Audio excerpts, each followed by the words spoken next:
Today on the Hopefulist, remove the toxic people from your life, no matter who they are.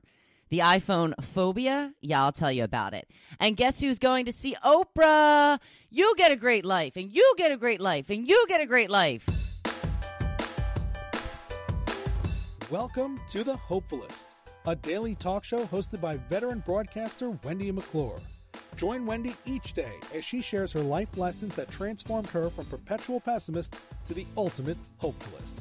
The perfect morning show to get you caught up on the day's top stories while sharing insights that will lead to positive transformation and bring out the hopefulist in you.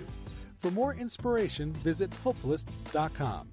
And now, here's your host and hopefulist, Wendy McClure. Good morning, good afternoon, good evening. Thank you for joining me on the Hopefulist. Today, Thursday, September 12th, 2019. It is day 3 of Gotta Get on Ellen. We're working, we're moving, we're shaking and grooving. We're going to do it. Tucker and I, wait for it. We will be on Ellen. Me and my Tucker girl, my podcast partner. Some new stuff happening on the website I wanted to let you know about, Hopefulist.com. Check it out. Click on the inspiration, positivity, and goals section. They're not far from the top, and they've been kind of empty for all this time. But now I've been working on this for a little while, and with my help from my friend Anastasia, I am now making my vision come alive. My vision for this section of the website was to post beautiful pictures with amazing quotes, whether it be an inspirational quote, a positivity quote, or a quote that will direct you and pump you up for your goals. There is also a section called Tools section. And what I will be doing with that is sharing any articles, any kind of materials that I think will help you. So go check that out, and please feel free to share any of these pictures on Facebook or Instagram. I would be so happy if you felt that you liked them enough to share them. So, Michelle, I have noticed, and I did notice this about a week or so ago. I just haven't gotten to it. Michelle has been given the founding member badge on the group page. I don't know if that's just because she was one of the first people to join the group. I believe Joe and I were the very first people to join the group. But yes, Michelle, founding member of the Hopefulist group page. Congratulations. I'm sure you're very, very excited to know that you are a founding member, and it has changed your life dramatically. So I do have some news to get to. A little bit of the ridiculous this morning. Apparently, the new iPhone 11 has 3 different camera lenses. And this is so that you can get all different types of shots with the camera phone, obviously. Well, it's freaking people out. People have a phobia of small holes. Have you ever heard of a phobia of small holes? There's a long, phobic name for it. I didn't even want to get into trying to pronounce it, so I'm not going to. But it's now being called the iPhone phobia.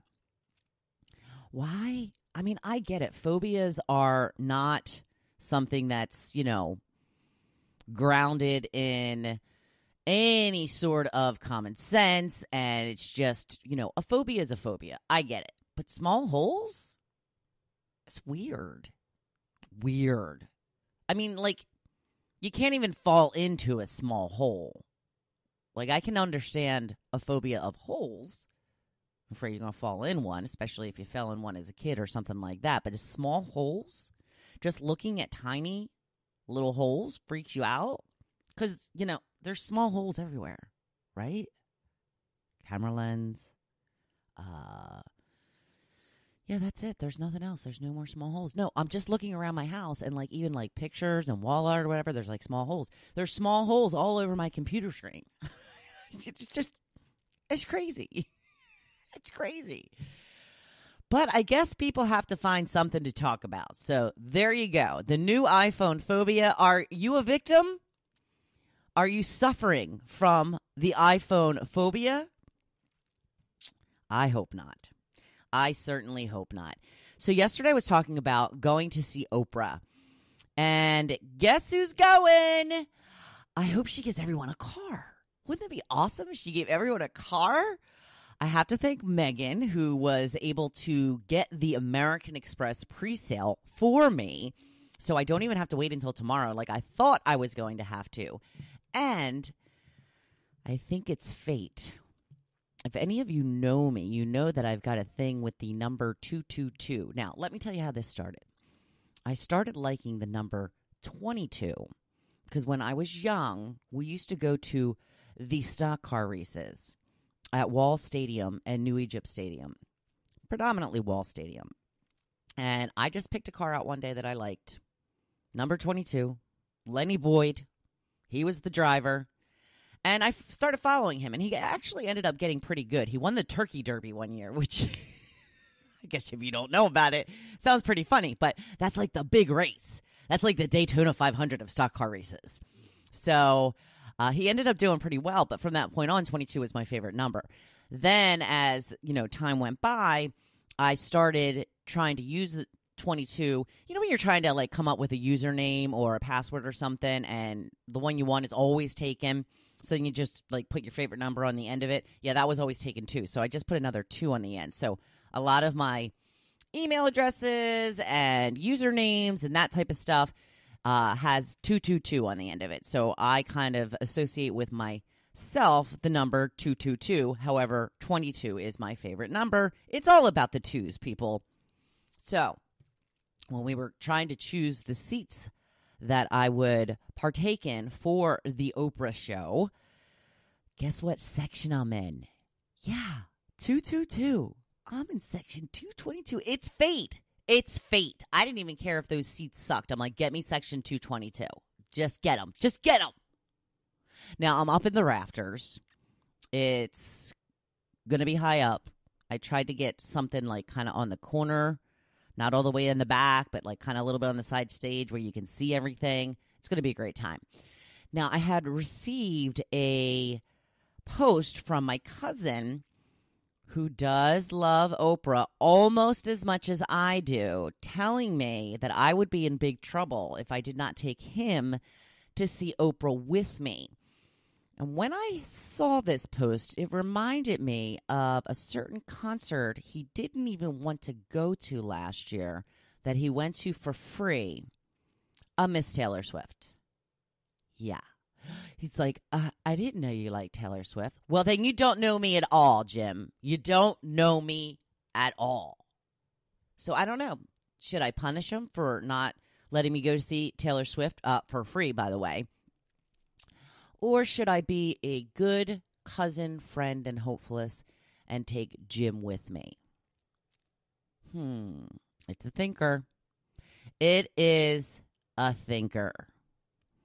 So I wanted to get to the topic. And the reason that I came up with this topic today is because I've been running back and forth in the mornings a little bit, doing some things, hitting the gym, hitting the grocery store. And what I'm finding now that school is back in session is a lot of cars at the end of my street sitting there with their kids in it, waiting for the bus to come.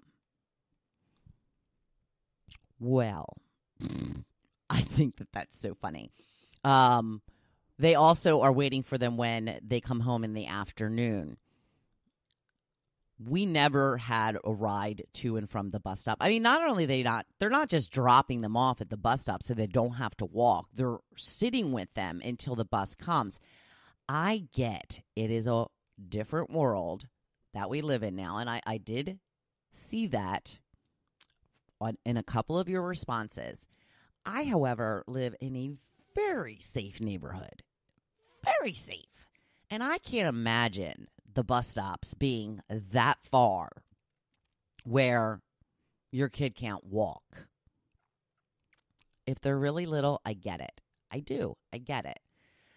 I just think, and again, I'm not a parent, but I think that kids are very coddled these days. I mean, come on. They can't walk a block or two to the bus stop? Come on. I do see some of the older kids standing out there with, one or two other people just in a group or something. So I guess it's the little kids. I don't know. But I asked you, did your parents drive you to the school bus stop? And did you drive your own children to the school bus stop? Now, as I mentioned, we were never driven to the bus stop. It didn't matter what the weather was. It didn't matter if it was pounding rain. It was 3 feet of snow. We were walking to the bus stop. I remember one time our bus never came. I think it eventually did came, but it was like an hour late or something. And it was because it had snowed. And I remember after about an hour, I felt like my toes were frostbitten. I remember going into somebody's house that was right there at the bus stop, trying to have my feet thaw out. And then I just walked home and I called my mom at work and said, the bus never came. So you know what she did? She sent my stepfather over to drive me to school. It's like, oh man, come on. Jeez. So some of the responses that we got from you. Lynn says, we walked most days, would get a ride on bad weather days. She says, now I work from home and our fur kids get picked up by the bus. Other days we drive and pick them up. And then she showed a picture of them in the van. Spoiled dogs, she called them. Yeah, even the dogs get a ride to school. How cool is that? Carol says, what bus? What bus? There was no bus. You walked and without any adult from first grade on. Jim said, my parents didn't drive me anywhere. We had to get rides for everything. It's why I spend my life now picking my kid up anywhere and everywhere. She'll never have to beg for rides the way I did. And I take her and her friends home, too, if they need a ride. Maureen says, I walked to school. Only real time I got a ride was when I took too long to walk from school, and my piano teacher would find me. My brother and I would walk to our grandmother's house. And as for my son, I drove him to school on my way to work. No busing if you live less than 2 miles from school. And they were 1.9 miles. Of course, that's just always the way it works out, isn't it? Teresa says, nope, I had to walk 6 blocks to get to the high school bus. Not in front of my house, not at the end of the street. It was horrible in the rain and winter. Kathleen says, I walked 5 miles to school many times since my mom didn't drive. Nancy says, I was a walker with my friends all through school, but I walked my kids to the bus before I went to work and drove them to high school on my way to work. It's a different world now. Mandy says, my mom never drove us to the bus stop. Nobody's parents drove their kids to the bus stop when I was a kid.